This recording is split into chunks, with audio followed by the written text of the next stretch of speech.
Greetings and welcome to your midweek recharge. Of course, Pastor Jay here with you once again on the recharge. And today I want to share with you about a quiet place. So if you enjoy the recharge, please do give us a thumbs up. It's just hit that little thumbs up button.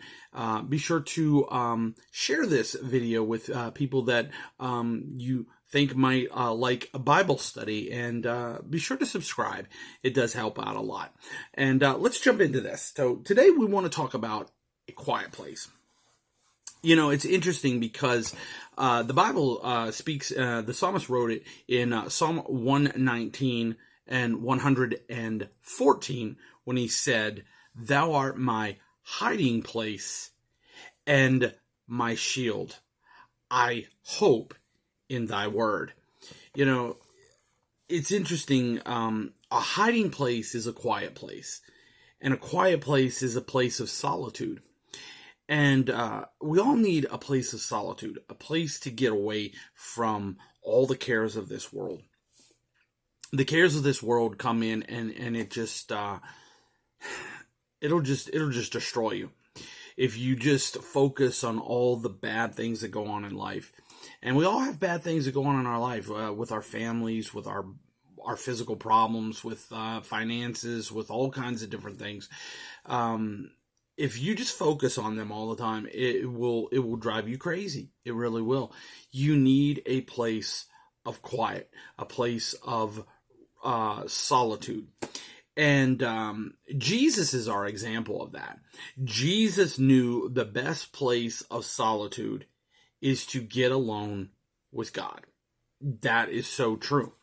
You can go through the Bible and you can see it continuously where Jesus, he knew how much he needed to be alone with the Father. So many times, but just some of them.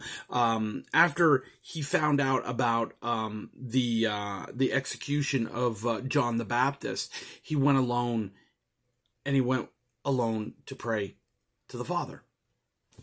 You know, after feeding the 5,000, after feeding the 4,000, you know, he went and he got alone with God and he prayed.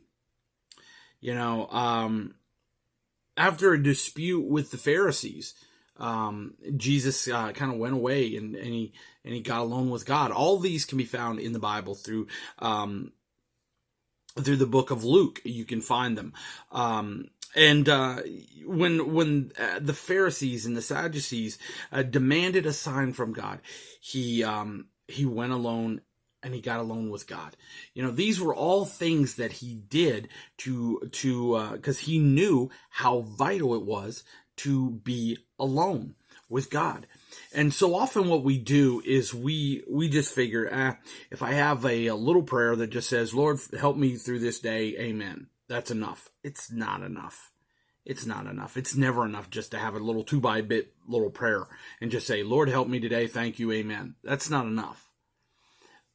Jesus knew that. That's why he spent so much time getting away from the cares of the world and going and trying to do. I mean, let's face it, even as we are recording this, we're coming upon the Easter season. And when you think about it, when this was about to happen, when Jesus was about to be giving himself everything, you know, what did he do? He went into a garden and he prayed so hard that he began to sweat drops of blood because he was so stressed. And sometimes what we do is we're so stressed that the best thing to do is get away from everything. See, sometimes something that they used to say in the old line church that we don't talk about, and we talk about it a lot here on this channel, but something that, you know, the old line church would talk about was the prayer closet. Go into the prayer closet, get away. Why? Why did they say the prayer closet? Because it was getting away from everything. You get away from the kids, you get away from the spouse, you get away from the bill collectors, you get away from the phone calls, you get away from the television, the radio, you get away from, in this generation, the cell phones. One of the worst things, really, I shouldn't say that, but these are one of the coolest things that ever happened because there's so much material on it, but it is one of the worst distractions that has ever happened to a Christian, because every time you turn around, there's a notification. Every time you turn around, there's a phone call. Every time you turn around, it's something else, and it distracts you from God. So what we have to do is we get into the prayer closet to get away from all the distractions. And that is the best thing to do, is find a quiet place. So if you haven't found your quiet place, if you haven't found your place of solitude, do it. The best place to do is to be quiet and be away from God and just listen. Because when you listen and you're quiet, you're probably going to hear from God. I almost guarantee you'll hear from God. If you go of a willing heart and want to hear from God, He'll speak to you. If you just let the distractions go away and just get quiet with God. All right. Well, I hope you've enjoyed this today.